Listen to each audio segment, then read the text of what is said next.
Before the opening game of the Prem season this weekend, have we seen enough evolution from Amorim? He's had the backing in terms of money, with potentially even more to come. He's had a full pre-season now, which I was told last season that he needs to implement his style at United, but I'm still seeing fans predict a firm mid-table finish. An improvement from last year, no doubt, but pretty much anything is.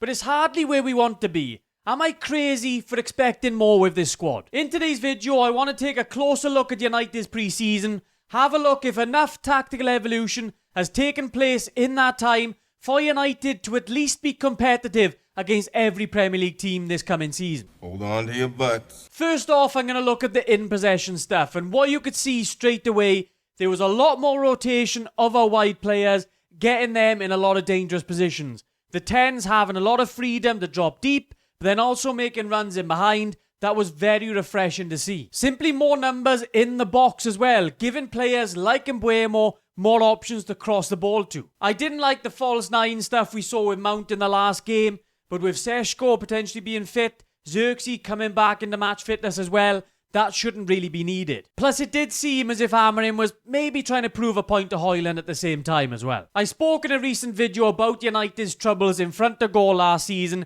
Why signing new players doesn't necessarily mean United will get a lot more goals this season.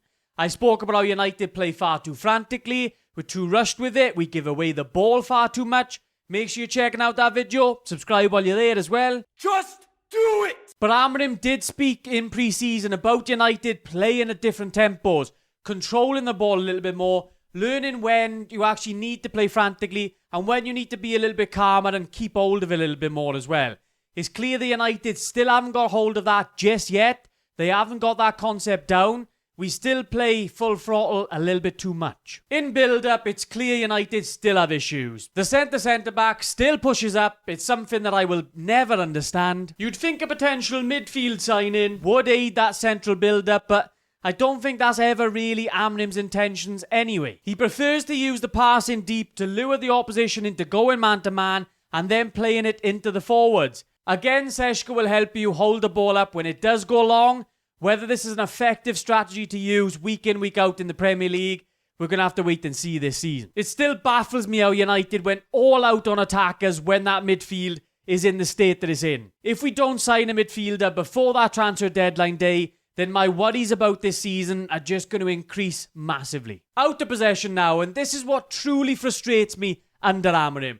Last season versus Villa, a team that was chasing a Champions League spot, by the way, United took the game to them, used the aggressive out-of-possession shape, 4-4-2 press, absolutely stifled them, and it worked so well. We saw this 4-4-2 press sporadically during Amorim's first season, and we definitely saw longer spells of it during pre-season as well, with either Mount or Mbuemo acting like that second striker for large periods. It's not a perfect system, but yet again, no system in football is.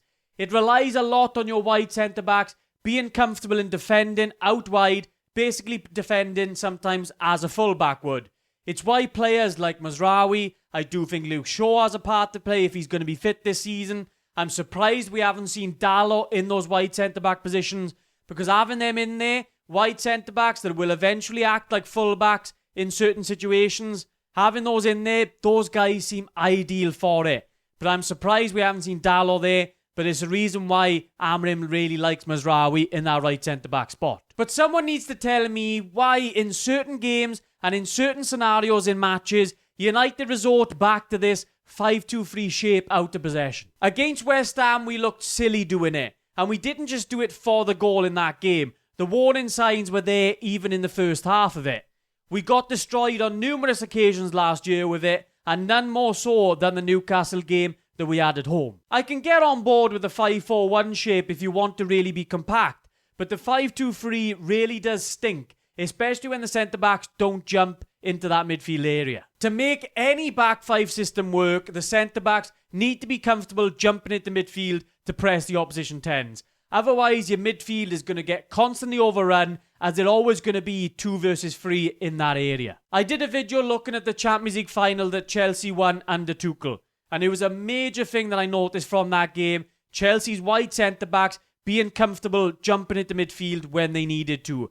And Amorim's United have done it in certain games, and we've looked better off with it as well. But that being said, in certain games, I still see quite a lot of confusion in United centre-backs of when to jump up, when to not. You'd think, given so many months now that Amorim's been in charge, this sort of thing would be a little bit more routine. But we still haven't quite got there just yet. So there's still work that needs to be done on that training pitch in that area. Otherwise, United's midfield is going to continue to be overrun, whether we sign a new midfielder or not. Very wise, very wise, very wise. It's clear that Amorim hasn't reached his final form at United yet. We saw a lot more positives in the pre-season bit, but then again, we do resort to going back to the bad stuff from last season as well.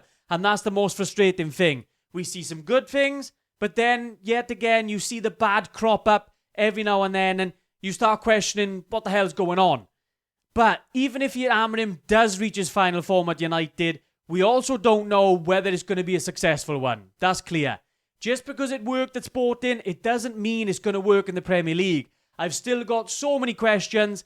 I just hope now that this season provides answers, and I just hope they're good ones. And I don't need to tell you guys how huge a campaign that this is. If we finish 8th, I've seen some people say they'd be happy with that. Would I be happy with it? Absolutely not. That's a failure. United should at least be aiming for that 5th, 6th spot. There's a lot of other teams in the Premier League that haven't actually recruited and got them the deals in that United have had this summer. United have spent the money. We've got no excuses now. I can dispute whether we've spent the money in the right areas, but United have chose to do that. So they've got to make that work now. But I think the 5th, 6th spot should be the least of what Amorim is aiming for this season. Anything less than that is an absolute failure. Even 5th, 6th spot, that's still a failure. United, we should be challenging for league titles, the amount of money that we've spent.